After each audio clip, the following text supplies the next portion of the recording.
Hi, everyone, and welcome to Feed and Grain Chat.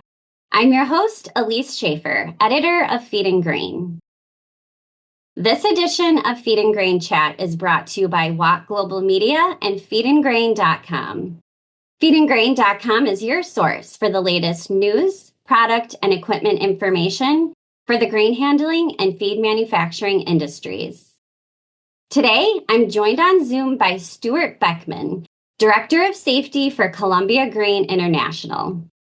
He's here to tell us about CGI's new safety programs and give advice on cultivating a culture of safety.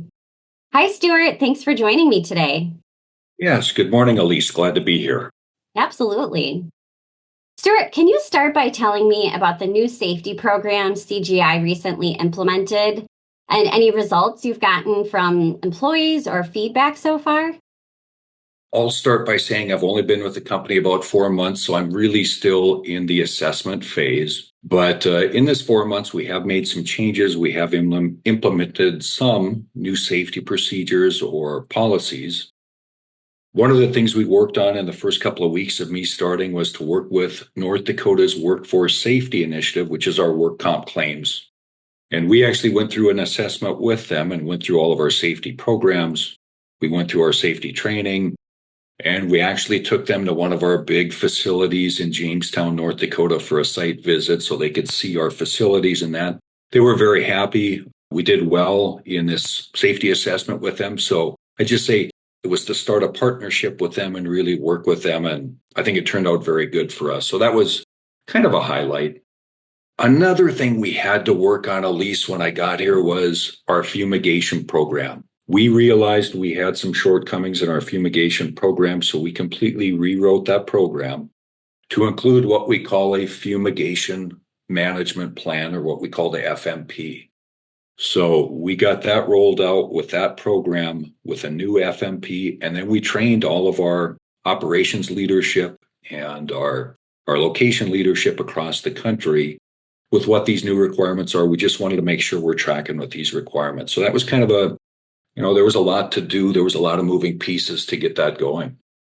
One of the things I'd like to say is we are doing safety assessments across the nation at our locations. And we've learned some things, and I'm still learning and assessing from those assessments, but I'll maybe highlight a couple of things here in a minute around that. Just another initiative I'd like to say that I think Columbia is doing a great job is we've hired a third-party contractor called Pepper Maintenance to come out and do thermographic imaging for us in our electrical rooms just to look for electrical hazards. So I applaud Columbia Grain for doing that. It's great to have Pepper Maintenance out, and really it's about preventive maintenance before we have an issue. So it's being very proactive. We're eliminating hazards around that, and that's great to see. Just a couple of things I'd like to talk about that our safety action teams have found are around some electrical things, around some falls from heights where we've needed to put in swing gates and look at some of our elevation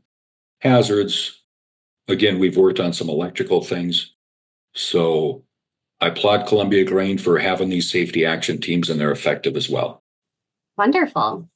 Now, can you recap the gap analysis CGI conducted on its safety programs? You mentioned one area for improvement. Are there any others that you think other companies might relate to? So that gap analysis is ongoing. And obviously, when we look at that gap analysis, we're looking to make sure we're following OSHA standards and other best practices in the industry. Really important to do that. And I found a couple that we need to work on in the upcoming year. One is in and around our incident reporting and our investigation program. A lot of grain businesses use a safety management system called RCI. We do too, and that helps us track our incidents, our corrective actions. We have our policy manual there. But the thing that I want to make sure we improve in our incident reporting program is, hey, if we have a serious incident occur, how do we notify our leadership? How do we initiate the investigation? How do we put resources at our locations, meaning me or others, to help with that investigation? And I think we just need to define that a little more. And even around our drug testing program, needs to be a little more well-defined. So that's something we're working on. Columbia Grain runs a commercial fleet of vehicles because of our business. So we've got commercial drivers and vehicles as well. There's requirements around that. So we are working on updating our DOT and drivers program. That'll be a good thing to work on.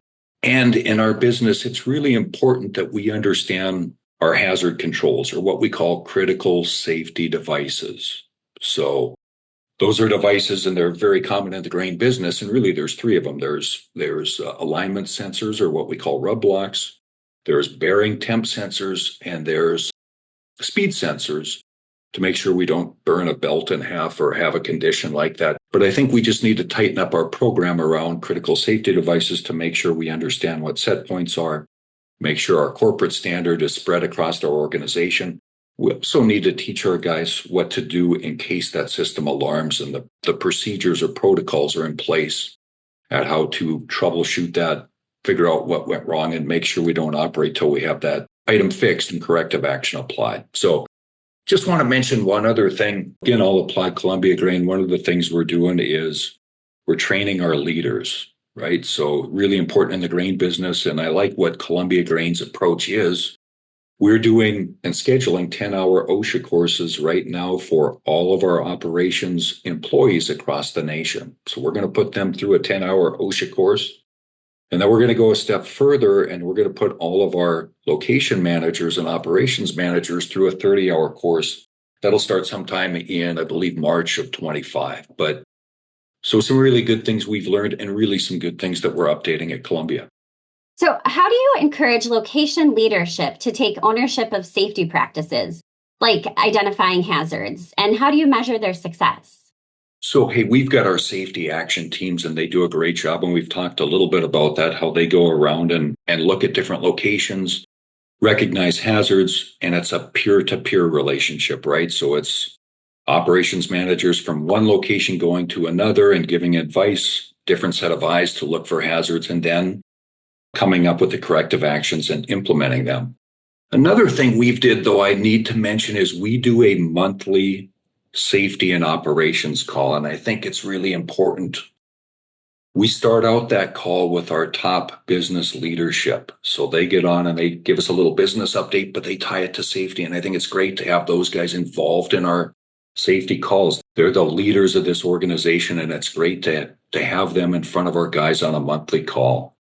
I always like to give a little time to human resources and to our food safety group to talk about some initiatives they have going. Food safety is a big deal in this business. Columbia runs a series of pulse plants around the nation where we buy and store and process edible beans. So food safety is a big thing, and we have some time on our call for that. I always like to have a little time for operations and preventive maintenance. Again, we got to run efficient facilities. We got to maintain them. And when we maintain them, that always is a safer facility. And then I really at least get into what I like to talk about on the calls. I like to recap what we've learned from our incidents. Really important, if we've had an injury that's a recordable, that we learn from that process. And I like to invite our operations managers where that injury occurred to talk about what happened from their perspective, how we're going to correct it in the future, and we're going to spread that message around the organization to hopefully prevent that from ever happening again. And it's great to hear it from them. The last two things I like to do on the calls is I like to share hazard recognition pictures, right? I travel around to all of our sites. Other people are traveling around to our sites, and we see things that need to be corrected. There are hazards that could hurt somebody, injure somebody. We want to make sure that we share that. So on these calls, we have pictures. We talk about, here's the hazard.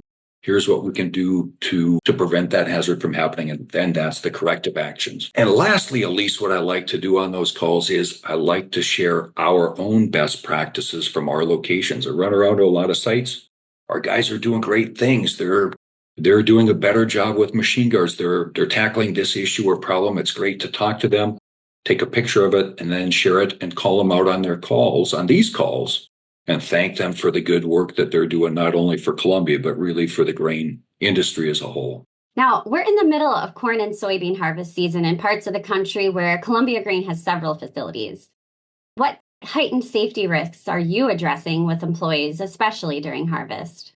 So, hey, we just did a meeting here for our North Dakota region just a couple of weeks ago, and I'm glad I get to be a part of that. I get to speak for about an hour to all of our managers, operations folks, and we wanted to do this pre-harvest, right? We know the corn and bean harvest is going to come at us very soon, but we did this meeting a couple of weeks ago and I got some time with the group.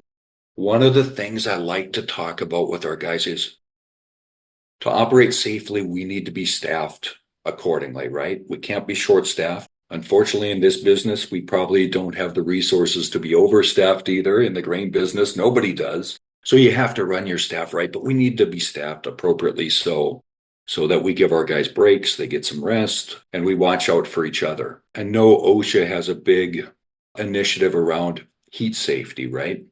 Heat programs, things like that. In North Dakota just this week, it was 89 degrees. And in September, that's pretty warm for this time of year. But we have to monitor our people. We got to make sure they're hydrated. We're going to follow the OSHA rules when it comes around that. So that's a condition that we need to talk about at harvest. And really, lastly, I wanted to make sure I spent some time with our folks on truck dump safety. So when we're in the driveway, the elevator driveway, servicing our customers and dumping trucks, I mean, there's a lot of risks and there's a lot of hazards there. There's moving traffic. So we want to make sure our guys are wearing high vis clothing just to be visible. We want to make sure they're standing in a position where they can see the driver in the rear view mirror and the driver can see them, because that makes sure there's some communication and each of us are able to see what is going on. And we don't want to step between equipment like trucks and pup trailers, things like that. Again, that's not safe. We need to walk around, but wanted to focus on that, wanted to talk about that. Each location has some specific procedures around that, but we need to be heightened when we come into harvest and make sure our guys are on their game when it comes to that truck dump safety. Well, excellent. Thank you so much for sharing your insights with us today, Stuart. Happy to be here. That's all for today's Feed and Grain Chat. If you'd like to see more videos like this, subscribe to our YouTube channel, sign up for the Industry Watch Daily e-newsletter, or go to feedandgrain.com and search for videos. Thank you again for joining, and we hope to see you next time.